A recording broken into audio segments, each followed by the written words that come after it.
كذا حد يكلمني على الصفحة بيقول لي انا ركبت اموس فوق السطح والقناة لسه جايبة قناة مشفرة زي كده، لان القناة جايبة قناة مشفرة، يعني هي الاشارة جاية تمام. ادي اول خطوة هنعملها، هنخش من الاعدادات على قائمة الواي فاي، هيقول لك الرجاء الانتظار.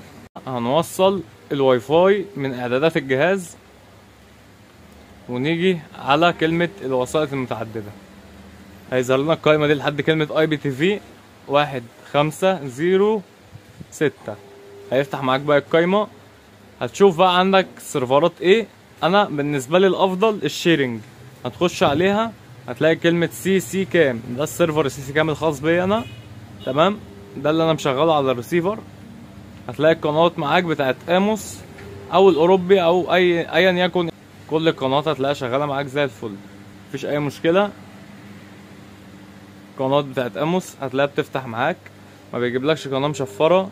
وادي اهي قناة كان، قناة 14 مثلا، كل القنوات دي هتبتدي تفتح معاك مفيهاش اي مشكلة. عايز سيرفر سي سي كام اتواصل معاه على الخاص بسعر مميز مش هتلاقيه عند حد.